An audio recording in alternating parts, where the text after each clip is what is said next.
بسم اللہ الرحمن الرحیم۔ السلام علیکم۔ اسلامک ہیون چینل میں خوش آمدید۔ اگر آپ کو ویڈیو پسند آئے تو اسے لائک شیئر کیجیے گا، چینل کو سبسکرائب کیجیے گا اور بیل آئیکن کو ضرور پریس کیجیے گا تاکہ ہر نئی آنے والی ویڈیو آپ کو بر وقت مل سکے۔ حضرت احمد حرب رحمۃ اللہ علیہ کے ایک آتش پرست ہمسائے جس کا نام بہرام تھا، ایک دفعہ اس کے گھر میں چوری ہو گئی۔ آپ اپنے چند مریدوں کو ساتھ لے کر اس کے گھر افسوس کے لیے گئے۔ اس وقت سخت قحط پڑا ہوا تھا۔ آتش پرست نے خیال کیا کہ شاید کچھ کھانے کے لیے آئے ہیں۔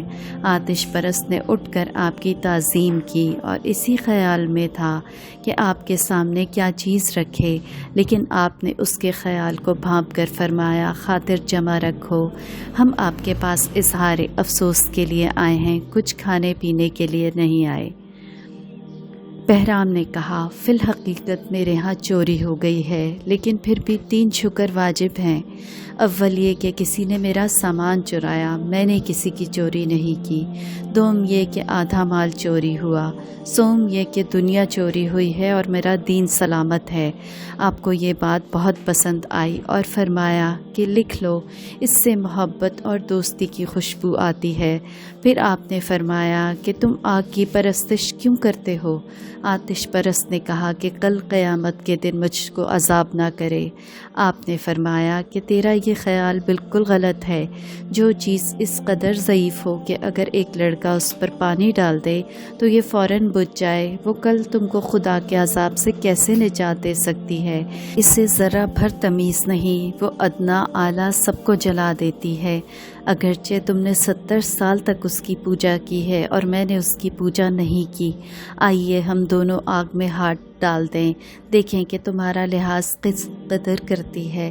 اس بات نے بہرام کے دل پر بہت گہرا اثر کیا اور پوچھا کہ 4 باتوں کا جواب دیں۔ اول یہ کہ ذات باری تعالیٰ نے مخلوق کی تخلیق کیوں فرمائی؟ دوم یہ کہ اگر تخلیق فرمائی تو رزق کیوں دیا؟ سوم یہ کہ اگر رزق دیا تو موت کیوں دی؟ چہارم یہ کہ اگر موت دی تھی تو پھر قیامت کے دن زندہ کس لیے کرے گا؟ حضرت احمد حرب رحمۃ اللہ علیہ نے اس آتش پرست کے سوالات کا جواب دیتے ہوئے فرمایا کہ اول یہ کہ اس نے خالقیت سے کام لے کر خلق کو پیدا کیا تاکہ اس سے پہچانے۔ دوم یہ کہ رازقیت سے رزق دیا تاکہ وہ اس سے پہچانے۔ سوم یہ کہ موت اس لیے دی کہ وہ اس کے قہر الہی کو سمجھیں۔ چہارم یہ کہ دوبارہ اس لیے زندہ کیا کہ وہ اس کی قدرت کو پہچانے۔ آپ کا یہ جواب سن کر آتش پرست نے کہا کہ آگ لائیں اور تجربہ کریں۔ چنانچہ حضرت احمد حرب رحمۃ اللہ علیہ نے کافی دیر تک اپنا ہاتھ آگ میں ڈالے رکھا، لیکن آگ نے کچھ بھی اثر نہ کیا۔ آتش پرست یہ دیکھ کر کلمہ پڑھ کر مشرف با اسلام ہو گیا۔ آپ نے اس وقت نعرہ مارا اور بے ہوش ہو کر گر پڑے۔ بہت دیر بعد ہوش آیا تو دوستوں نے وجہ دریافت کی۔ فرمایا کہ جب بہرام نے کلمہ شہادت پڑھا تو میرے دل نے کہا کہ بہرام 70 سال کے بعد ایمان لے کر بارگاہ خداوندی میں جائے گا۔